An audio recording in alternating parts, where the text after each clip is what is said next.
Hi అండి అందరికీ. ముందుగా ఒక చిన్న విషయం. మీరు ఈ స్టోరీని చూస్తున్నారంటే నాకు చాలా సంతోషంగా ఉంది. కానీ ఒక చిన్న కంప్లైంట్ మాత్రం నేను ఖచ్చితంగా చేస్తాను. వీడియో మొత్తం చూస్తున్నారు. సస్పెన్స్ దగ్గర అయ్యో! తర్వాత ఏమవుతుంది అనే టెన్షన్ కూడా పడుతున్నారు. ఎండింగ్ వరకు కూడా ఖచ్చితంగా మీరు చూస్తున్నారు. కానీ లైక్ బటన్ దగ్గరకొచ్చేసరికి మాత్రం అందరూ నింజాల్లా మాయమైపోతున్నారు. ఎందుకో నాకైతే అర్థం కావటం లేదు. కమ్యూనిటీ పోస్ట్‌కైతే బోలెడు లైక్‌లు వస్తున్నాయి. అయ్య బాబోయ్! ఆ లైక్ బటన్ కరెంట్ షాక్ అయితే కొట్టదు కదా! ఫోన్ కూడా పగలదు.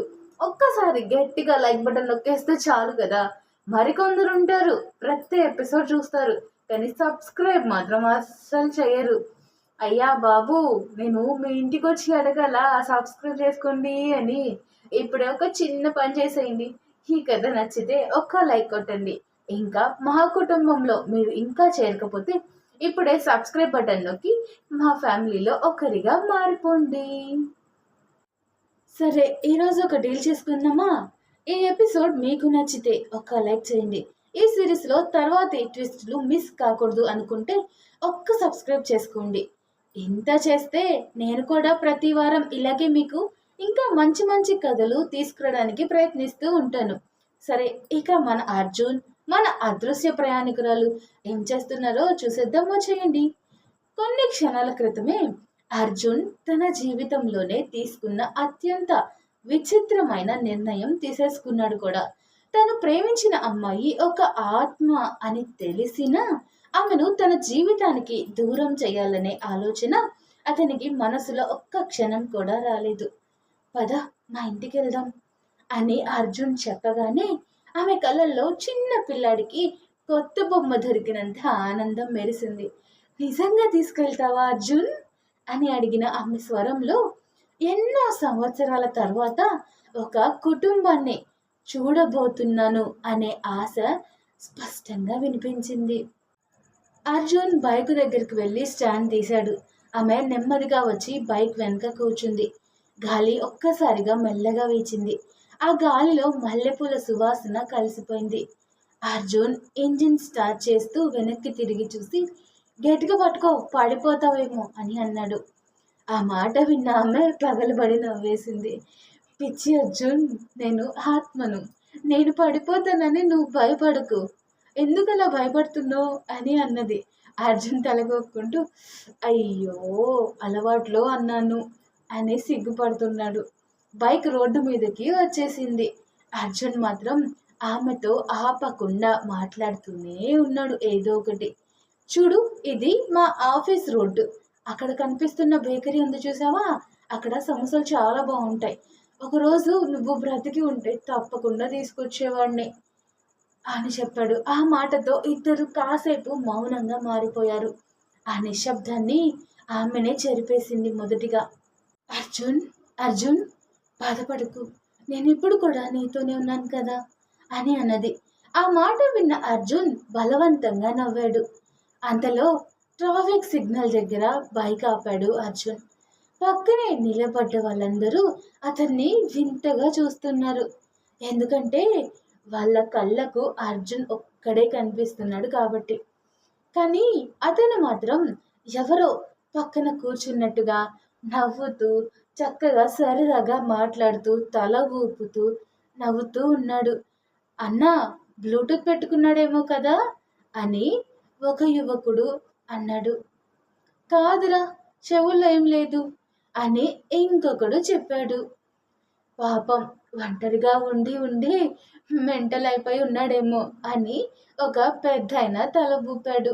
అది విన్న ఆమె నవ్వు ఆపుకోలేక, అర్జున్, చూసావా, అందరూ నిన్ను పిచ్చోడు అనుకుంటున్నారు అని అంటుంది. అర్జున్ వెంటనే స్టైల్గా కళ సర్దుకొని, అయ్యో, వాళ్ళకు నా లెవెల్ అర్థం కాదు. హీరోలను మొదట అందరు ఇలాగే చూస్తారు అని అన్నాడు. హీరోనా అని అన్నది. అవును, ఈ ఏరియాలో నేనే కదా హీరో అని అన్నాడు అర్జున్. అబ్బో, నీ ఓవర్ యాక్షన్కు ఆస్కార్ అవార్డు ఇవ్వాలి అని ఆమె ఆట పట్టించింది. వాళ్ళిద్దరూ నవ్వుకుంటూ ముందుకు వెళ్ళిపోయారు. కానీ వాళ్లకు తెలియకుండా రోడ్డు పక్కన నిలబడి ఉన్న ఒక 5 ఏళ్ల చిన్న పాప మాత్రం ఆమె వైపు చూస్తూ చిన్నగా చెయ్యి ఊపింది.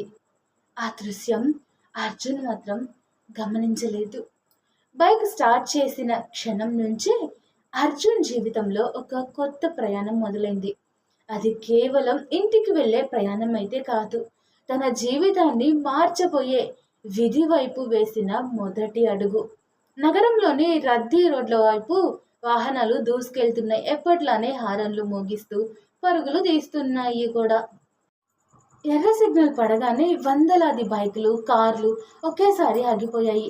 రోడ్డు పక్కన మొక్కజొన్న కాల్చే వృద్ధుడు పొగల మధ్య కస్టమర్ల కోసం ఎదురు చూస్తూ ఉన్నాడు.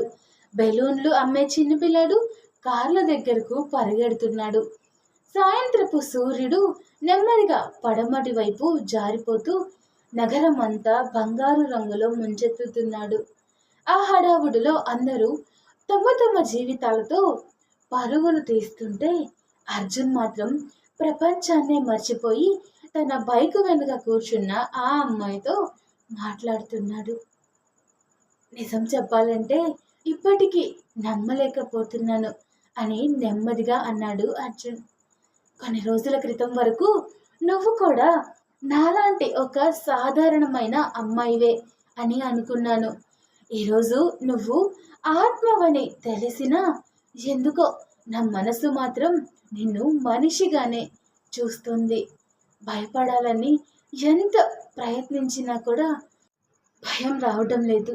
నీతో మాట్లాడుతుంటే ఎన్నో సంవత్సరాలుగా తెలిసిన మనిషితో మాట్లాడుతున్నట్టే అనిపిస్తుంది.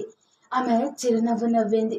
గాలికి ఆమె జుట్టు మెల్లగా అల్లరి చేస్తుంది. అదే నిజమైన ప్రేమ అర్జున్ అని ప్రశాంతంగా అంది. ప్రేమ ఎప్పుడు శరీరాన్ని ప్రేమించదు, మనసుని ప్రేమిస్తుంది. శరీరం ఒకరోజు ఈ ప్రపంచాన్ని వదిలి వెళ్తుంది, కానీ మనసు, జ్ఞాపకాలు, ప్రేమ అవి ఎప్పటికీ చనిపోవు. నువ్వు ప్రేమించింది నా శరీరాన్ని కాదు, నా మనసుని. అందుకే నేను ఇప్పుడు కూడా నీకు దూరం కాలేకపోతున్నాను అని అన్నది. ఆ మాటలు అర్జున్ గుండెల్లో ఎక్కడో లోతుగా తాకాయి.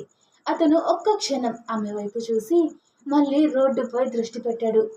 కళ్ళల్లో నీళ్లు మెరుస్తున్నాయి, కానీ అవి బాధ కన్నీళ్లు కావు. తన ప్రేమ నిజమని తెలిసిన ఆనందంతో వచ్చిన కన్నీళ్లు. ఇంతలో బైక్ ఒక పెద్ద జంక్షన్ దగ్గర ఆగింది. చుట్టూ ఉన్న వాళ్ళందరి చూపు ఒక్కసారిగా అర్జున్ మీదే పడింది. కారణం, వాళ్ళ కళ్ళకు అతను ఒక్కడే కనిపిస్తున్నాడు కాబట్టి. కానీ అతను మాత్రం ఎప్పటికప్పుడు వెనక్కి తిరిగి నవ్వుతూ మాట్లాడుతూనే ఉన్నాడు. ఒక కాలేజీ అబ్బాయి తన ఫ్రెండ్కి మెల్లగా చెప్పాడు, రే, వాడికి బ్లూటూత్ కూడా లేదు, ఎవరితో మాట్లాడుతున్నాడు అని అడిగాడు. ఇంకొకడు నవ్వుతూ, లవ్ ఫెయిల్యూర్ అయి ఉంటుంది లేరా, పాపం మెంటల్ అయిపోయి ఉంటాడు వాడు అని నవ్వుకుంటున్నారు. అర్జున్ వాళ్ళ మాటలు వినలేదు, కానీ ఆమె విన్నది. ఆ నవ్వుల్లో ఉన్న అపార్థం ఆమెకు బాధగా అనిపించింది. అర్జున్, వాళ్ళు నిన్ను చూసి నవ్వుతున్నారు అని మెల్లగా అంది. అర్జున్ మాత్రం వెంటనే నవ్వేశాడు. వాళ్ళ నవ్వనివ్వు, ప్రపంచం మొత్తం నన్ను పీల్చోడని అనుకున్నా నాకు పర్వాలేదు. నాకు తెలుసు నేను ఎవరితో మాట్లాడుతున్నాను అనేది. ఒకరోజు నిజం వాళ్ళకి ఖచ్చితంగా తెలుస్తుంది. అప్పటి వరకు వాళ్ళ నవ్వులు నాకు ఏమీ పనిచేయవు అని అన్నాడు. ఆ మాట విన్న ఆమె కళ్ళల్లో గౌరవం మెరిసింది. జీవితంలో మొదటిసారి తనని ఒక ఆత్మగా కాకుండా ఒక మనిషిగా అంగీకరించిన వ్యక్తి ఎదుట కూర్చున్నాడని ఆమె మనసు ఆమెకు చెప్పింది. ఆ సమయంలో ఒక్కసారిగా ఆమె అర్జున్ ముఖాన్ని తట్టి, ఆ పాపు, అక్కడ ఐస్ క్రీమ్ షాప్ ఉంది, నాకు స్ట్రాబెర్రీ ఐస్ క్రీమ్ తినాలని ఉంది అని చిన్న పిల్లల మారం చేసింది. ఎంతో ఉత్సాహంతో కూడా అడిగింది. అర్జున్ ఒక్కసారిగా బ్రేక్ వేశాడు. ఏంటి, ఆత్మలు కూడా ఐస్ క్రీమ్ తింటాయా అని ఆశ్చర్యంగా అడిగాడు.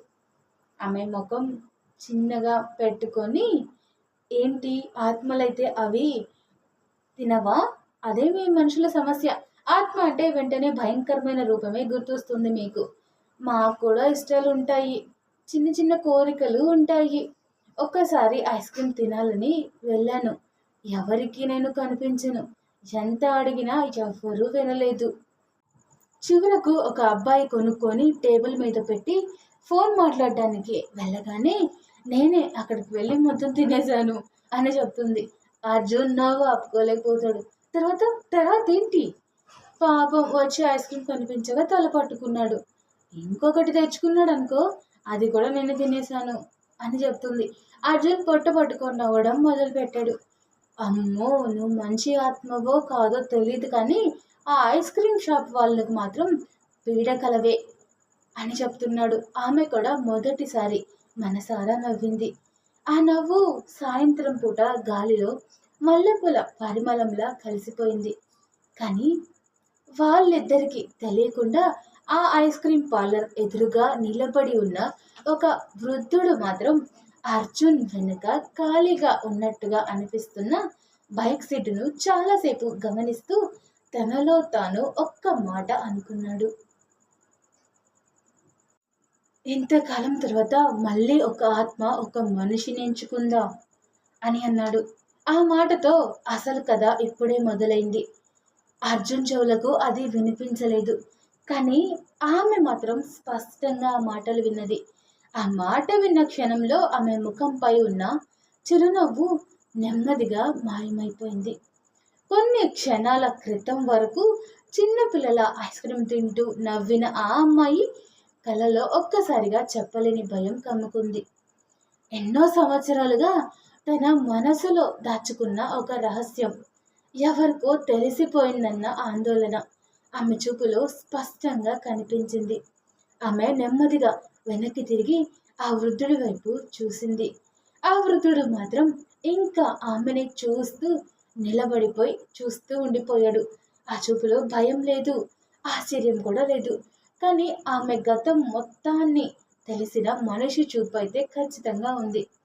అర్జున్ మాత్రం ఏమీ తెలియకుండా, ఏంటి, ఏమైంది, ఎందుకు ఒక్కసారిగా మౌనంగా ఇలా అయిపోయావు అని అడుగుతాడు అర్జున్.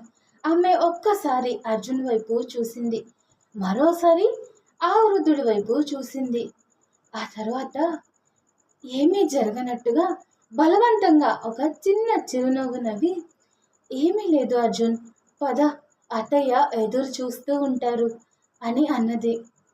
కానీ ఆమె మనసులో మాత్రం ఒక్కటే ప్రశ్న తిరుగుతూ ఉంది. ఆ వృద్ధుడు అసలు ఎవరు? నన్ను ఎలా గుర్తుపట్టాడు? నా గురించి ఆయనకు అసలేం తెలుసు అని అనుకుంటుంది. అదే సమయంలో దూరంగా నిలబడి ఉన్న ఆ వృద్ధుడు నెమ్మదిగా కళ్ళు మూసుకొని ఆకాశం వైపు చూసి ఒక నిట్టూర్పు విడిచాడు. సమయం వచ్చేసింది తల్లి, నువ్వు దాచిన నిజం ఇక ఎక్కువ రోజులు దాగదు అని తనలో తానే అనుకున్నాడు. ఆ మాటల అర్థం అర్జున్కు తెలీదు, ఆమెకు కూడా పూర్తిగా తెలీదు. కానీ ఆ క్షణం నుంచి వాళ్ళిద్దరి జీవితాలను మార్చేసే అసలు ప్రయాణం మొదలవుతుంది. ఆ వృద్ధుడు ఎవరు? ఆమెకు ఆయనతో ఉన్న సంబంధం ఏంటి? అసలు ఆమె మరణం నిజంగా ప్రమాదమా, లేక దాని వెనుక ఇంకెవరి చేతైనా ఉందా? ఈ ప్రశ్నలన్నిటికీ సమాధానం తర్వాత ఎపిసోడ్లో ఖచ్చితంగా చూద్దాం. ఈ ఎపిసోడ్ మీకు నచ్చి ఉంటే ఒక్క లైక్ చేసి మీ ప్రేమను మాకు తెలియచేయండి. ఇంకా అదృశ్య ప్రయాణికురాలు తరువాతి ఎపిసోడ్స్ మిస్ కాకూడదు అనుకుంటే ఇప్పుడే మన ఛానల్ను సబ్స్క్రైబ్ చేసి పక్కనే ఉన్న బెల్ ఐకాన్ ఆన్ చేయడం అస్సలు మర్చిపోవద్దు. అలాగే కామెంట్ చేయకుండా వెళ్ళపోవద్దు, ఎందుకంటే మన అదృశ్య ప్రయాణికురాలు ఇప్పుడు మీ కామెంట్స్ కూడా చదువుతుంది. నెక్స్ట్ పార్ట్ కోసం వెయిటింగ్ అని ఒక్క కామెంట్ చేసి వెళ్ళండి. మీ కామెంట్ కోసం మేమిద్దరం ఎదురు చూస్తూ ఉంటాము. ఎప్పుడో చెప్పే మాటే అండి, మళ్ళీ చెప్తున్నాను, మీ ఒక్క లైక్ నాకు ఎంతో సంతోషాన్ని ఇస్తుంది. మీ ఒక్క కామెంట్ నా స్టోరీ మీకు ఎలా అనిపించిందో నాకు తెలిసేలా చేస్తుంది. మీ ఒక్క షేర్ నా స్టోరీని ఇంకొంతమందికి రీచ్ అయ్యేలా చేస్తుంది. మీ ఒక్క సబ్స్క్రైబ్ మీరు నాతో పాటే ఉన్నారు అనే ధైర్యాన్ని నాకు ఇస్తుంది. మరి మీరు ఆ ధైర్యాన్ని నాకు ఇస్తారని అనుకుంటున్నాను. అలాగే మన ఈ స్టోరీకి ఖచ్చితంగా కామెంట్ చేసి 5గురిని సెలెక్ట్ చేసి నేను నా ఫస్ట్ సాలరీ వచ్చిన తర్వాత గివ్ అవే ప్లాన్ చేస్తున్నాను. ఖచ్చితంగా కామెంట్ చేయడం అస్సలు మర్చిపోరు కదూ. Thanks for watching. By by.